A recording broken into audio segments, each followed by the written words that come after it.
If you're watching the recording, I do a live video each and every Saturday with an easy budget-friendly recipe, cooking tips, and sometimes specials, different things. So if this is your first time joining, hello, my name is Sherry.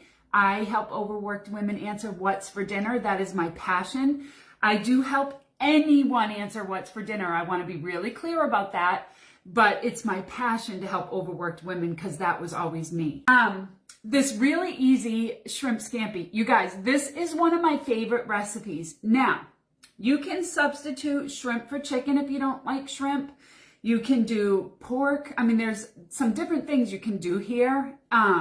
You can add vegetables. We're gonna go ahead and get started so you guys can see really how fast and easy this recipe is, okay? So what I'm gonna do is I'm gonna turn my stove on medium-high heat, and I have about a tablespoon of olive oil in there, okay? And I'm gonna let that really get hot.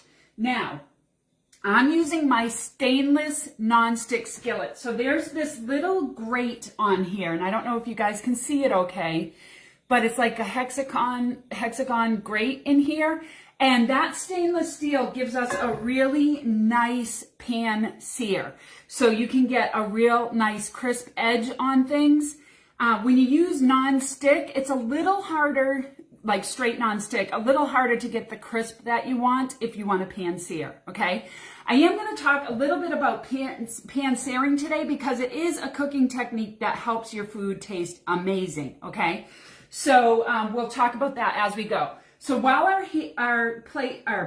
pan is heating up, okay, we want that good and hot before we put anything on it. I am going to go ahead and get our shrimp ready. So you guys, about 1 pound to 1.5 pounds of shrimp will be great. And what you want to do is you want to pat it dry. So you don't want it to be soaking wet. So pat it dry, and I'm going to go ahead and just open up my scampi mix. You guys, normally 1 packet of scampi mix for about 1.5 pounds of shrimp or 1.5 pounds of chicken is great. Since I don't quite have 1.5 pounds here, I'm just going to do a couple of tablespoons, okay? And so I'm just going to add that in with my shrimp, and I'm going to give it a good stir, all right? Now this has everything you need in it, you guys. So there's garlic, there's lemon, there's, you know, all that you need for flavor is right here. So that's what makes this recipe super simple, all right? So I'm just mixing that up good. All right, and I can see we're starting to bubble over here. So I think we're warm enough. So like I said, you do want it nice and hot, and you want to do a nice even layer when you are pan searing, okay? So 1 layer. So if you were doing like 1.5 pounds, I would have used my 12-inch skillet instead of my 10-inch skillet, just so that I would have, you know, more space to make sure that all of the shrimp get a spot on the pan so they can get nice and crisp, okay? What you want to do when you pan sear is you want to go ahead and set a timer, depending on what you're doing. If it's chicken, if it's beef, if it's pork, you want at least 4 minutes. Shrimp cooks faster, so I'm going to do 3 minutes. And here's the key, you guys, to pan searing. Leave it alone. You're going to want to touch it, move it, but every time you do that, you're losing that crisp bottom, okay? So you want to leave it alone. You want to set your timer, leave it alone.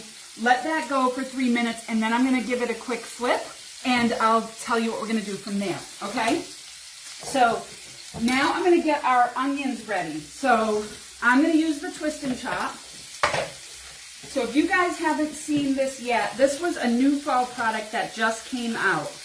The blade goes up and down while it's chopping. So have you ever had like a food processor and the food on the bottom chopped really nicely, but you have like big chunks on the top?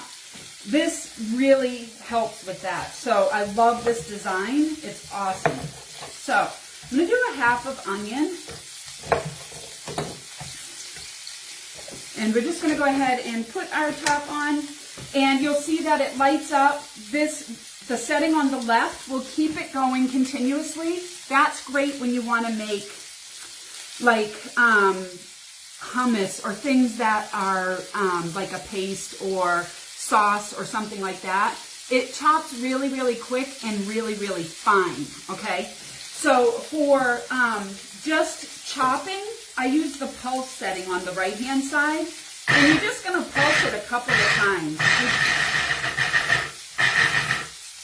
And you guys, it's like seconds, right? So I wanna show this to you. Amazing. Can you honestly believe that? Now you guys, if you want to know how you can get into a drawing for a free twist and chop, put drawing in the comments and I will send you the deets on how you can get into the drawing that I'm doing the first week in February, okay? So we're going to move this aside. We'll get this stuff out of the way. Now, we just have about 40 more seconds on the timer, and then I'm going to flip our shrimp.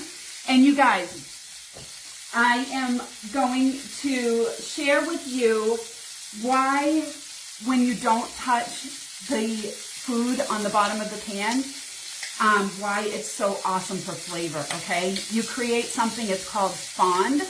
And that is natural flavors and bits that go into your recipe. So, so good, okay? So, all right, so we had about 5 seconds left, but I just shut it off. Shrimp, you guys, only takes, if you're pan searing it like this, I mean, really, like 3 minutes on one side, maybe a minute on the other side. It does not take long, all right? But I want to show you guys how beautiful this is. I mean, hello, is that like amazing? So think about scallops, think about chicken, think about stir fries and things like that. Pan sear it and have that nice crisp on it. And then what we're going to do, I'm going to go ahead and take these out because I'm going to mix it up with the sauce and stuff after so it'll finish cooking. And it's probably pretty close to being done. Oh, there's a little shell. We don't want that. All right, so remember what I was just telling you guys about what fond is? So look at the bits on the bottom of the pan, okay? That is packed with natural flavor, okay? And the way that we get that to pull out of the pan and get into the sauce is by adding high water content veggies. So high water content would be onions, mushrooms, peppers, you know, anything that has a high water content. When it cooks down, it creates some liquid, and that will release all the fond off the bottom of the pan, and then all the flavors start to build on each other, okay? Did you know that? It's so good. So I'm just going to mix this around. You guys, this recipe is amazing how quickly it comes together.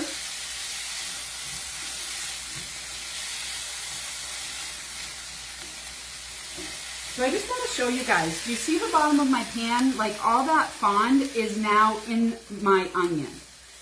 So this onion is already packed with flavor and I haven't added anything to it yet, right? So, all right, so while that's going, I'm going to go ahead and I'm going to add 1/4 cup of white cooking wine.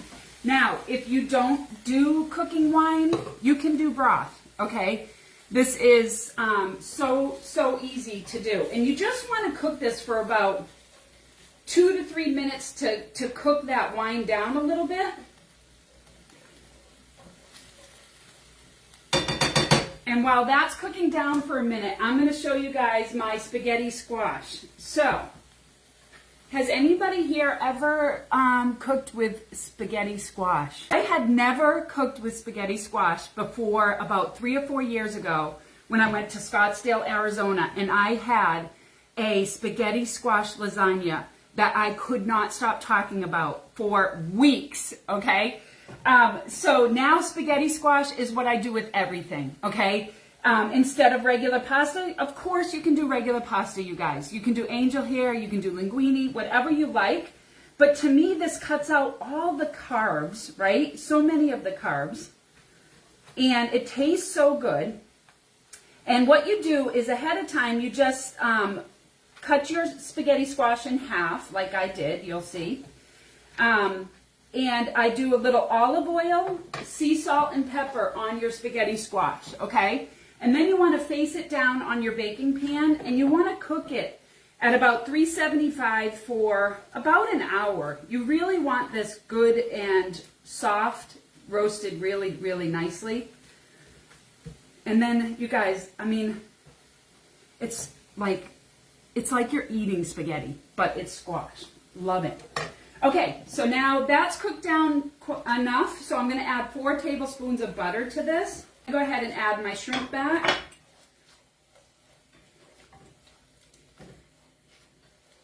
And then I'm going to go ahead and I'm just going to pop my spaghetti squash in, and I'm going to toss it. You're just going to top this with some Parmesan cheese, if you like it. Some people skip it. And it is so good, packed with nutrition, you know, using the squash. And you can add your cheese, and it's just delicious and easy. So you guys, quick, easy recipe to share with you. And I want to tell you, our scampi mix comes in a set of 3. It's just $11. And you can see that I'll do 2 recipes with this one pack because it's just my husband and I don't have to do the big recipe, right? And we have our pad thai mix, which has a bunch of other different recipes you can do. Our chili mix, and they come in sets of 3. A lot of people do not know how much our pantry is stocked. We have a stocked pantry at Pampered Chef. And a lot of people don't know that. And they're made to be mixes so that you only need the one seasoning in an average recipe instead of adding multiple to get the same results, because they're made to be blends with different seasonings in them. If you are interested in hearing how you can get into the drawing for the Twist and Chop, put drawing in the comments. And let me see, what else do I want to tell you? Well, January is double host rewards, double free for qualified parties, and I can still squeeze people in. So if you have a wish list that is bigger than your wallet, you definitely want to get in when you can get the chance of the double host rewards, okay?